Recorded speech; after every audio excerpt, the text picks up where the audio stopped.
Rajasthan home stay paying guest house योजना 2026 लागू हो गई है। इस वीडियो में हम इस योजना के बारे में बात करेंगे।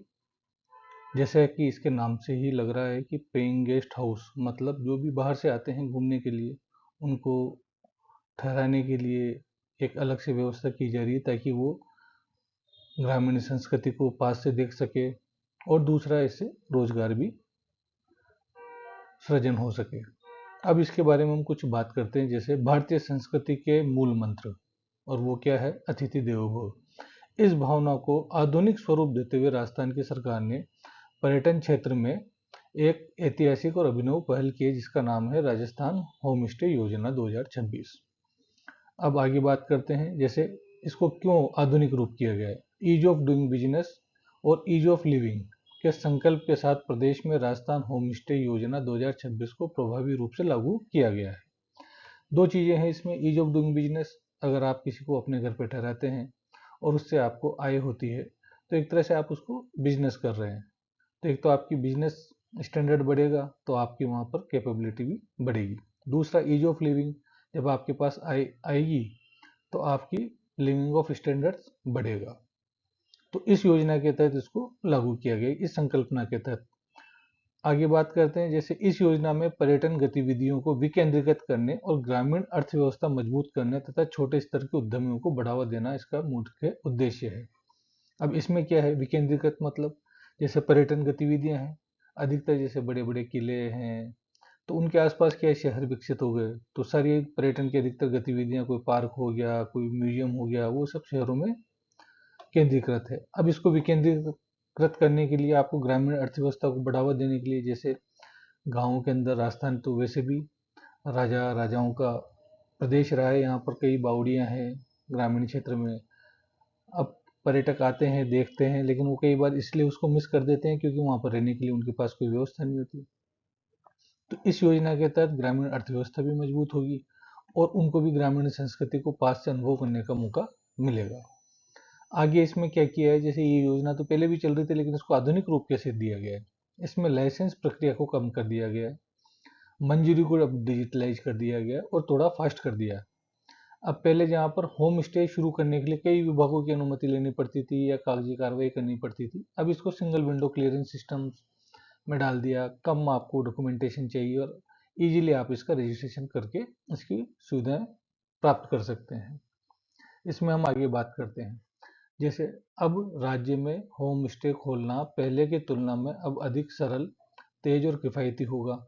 इस योजना के तहत राज्य के निवासी अपने घर या संपत्ति के कुछ कमरों को पर्यटकों के ठहरने हेतु उपलब्ध करा सकते हैं।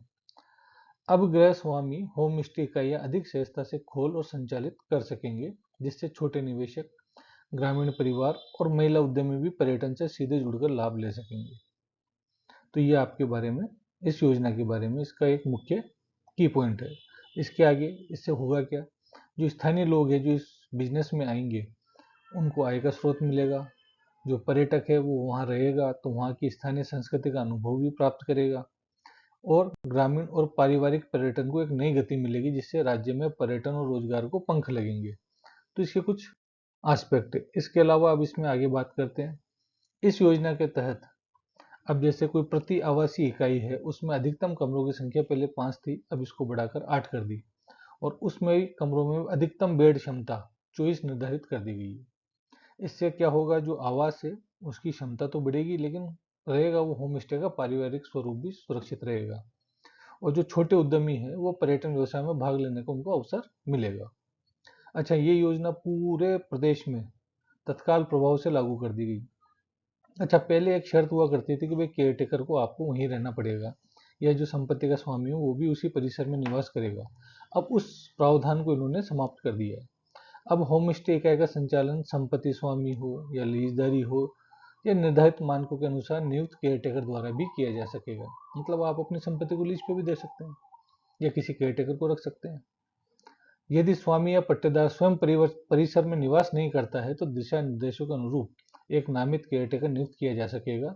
इससे संचालन में लचीलापन और व्यावसायिक दक्षता दोनों सुनिश्चित होंगे। तो एक बड़ा पॉइंट था जिसको इन्होंने बदलाव किया है। आगे क्या है, जैसे पंजीकरण करना है इसका योजना में। अब पूर्ण तो ऑनलाइन कर दिया जाएगा इसको, जिससे आप घर बैठे सरल और पारदर्शी आवेदन कर सकते हैं। अच्छा, जैसे आपने आवेदन किया तो 7 कार्य दिवस के भीतर अस्थायी पंजीकरण आपको जारी कर दिया जाएगा, जिसके आधार पर आप संचालन प्रारंभ कर सकते हैं।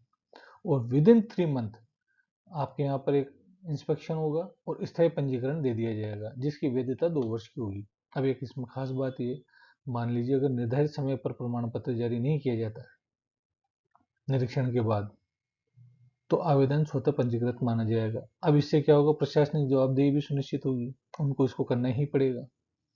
आगे बात करते हैं, जैसे पंजीकरण पर्यटन विभाग के जो स्थानीय कार्यालय होते हैं उसके माध्यम से किया जाएगा। अब इससे क्या होगा, विकेंद्रीकृत क्रियान्वयन को बल मिलेगा।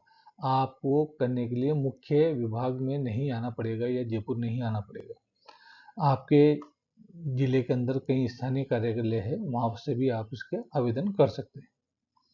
ग्रामीण क्षेत्रों के जो गृह स्वामी है अपने निकटतम पर्यटक स्वागत केंद्र के माध्यम से भी पंजीकरण कर सकेंगे, आपको जिला मुख्यालय भी नहीं आना पड़ेगा। अगर आपके तहसील पर कोई पर्यटक स्वागत केंद्र है तो आप वहां पर भी कर सकते हैं।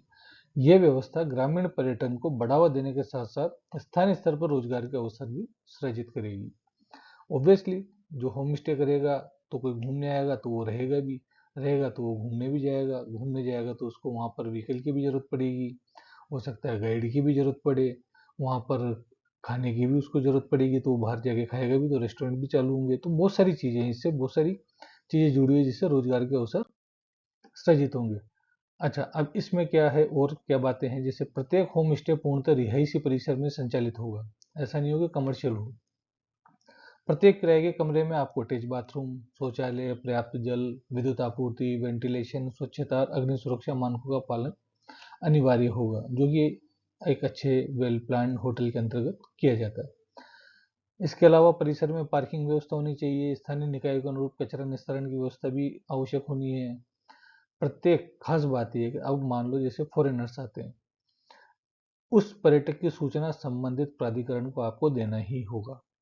और आपकी जो अतिथि की पंजिका का संधारण आपको जो आपके यहाँ पर रहकर गए उनको कम से कम 7 साल तक रखना अनिवार्य होगा। अब वो आप डिजिटलाइज करके रखें या आप कागजी कार्रवाई करते हैं तो उसके ऊपर रखें, तो उसको संभाल के रखना पड़ेगा। अच्छा, योजना के अंतर्गत अब होम स्टे को 2 श्रेणियों में बांटा गया है, सिल्वर और गोल्ड। सिल्वर श्रेणी के लिए जो पंजीकरण है वो शुल्क उसका 1000 रुपये रहेगा और गोल्ड श्रेणी के लिए 2000 रुपये निर्धारित है। अच्छा, गोल्ड श्रेणी में एसी, हीटिंग, इंटरनेट सुविधा, उन्नत फर्निशिंग, स्मोक डिटेक्टर और सुरक्षा प्रबंध जैसी सुविधाओं को प्राथमिकता दी गई है। अच्छा, टेरिफ में अगर नाश्ता शामिल है तो आपको अलग से शुल्क नहीं देना पड़ेगा और इसकी स्पष्ट जानकारी भी आपको प्रदर्शित करनी पड़ेगी। अच्छा, अब हम इसके बारे में बात करते हैं कि इसकी प्रमुख विशेषता क्या है। सबसे पहली चीज तो है सरलीकृत व्यवस्था, ईज ऑफ डूइंग बिजनेस के अनुरूप किया गया है। दूसरा, इसकी अधिकतम 8 कमरे और 24 बेड की अनुमति दी गई, जो पहले 5 ही थी। तीसरी चीज है निवास शर्त, जो मकान मालिक है या होम स्टे का मालिक है उसको वहां रहना जरूरी नहीं है, वो केयरटेकर को नियुक्त कर सकता है। संचालन विकल्प, स्वामी, लीजदार या नियुक्त केयरटेकर द्वारा भी संचालन संभव है। और पंजीकरण प्रक्रिया सबसे महत्वपूर्ण, जो पूर्णतः अब ऑनलाइन हो गई है, समयबद्ध हो गई है और पारदर्शी पंजीकरण को शीघ्र किया जाएगा। तो ये योजना अभी अप्रैल में लागू कर दी गई पूरे राजस्थान में। अब इस योजना से क्या प्रभाव होंगे वो तो आने वाले समय में पता लगेगा, लेकिन ये सारी योजना, इससे संबंधित सारी डिटेलिंग हमने इसके बारे में बात कर ली है। धन्यवाद।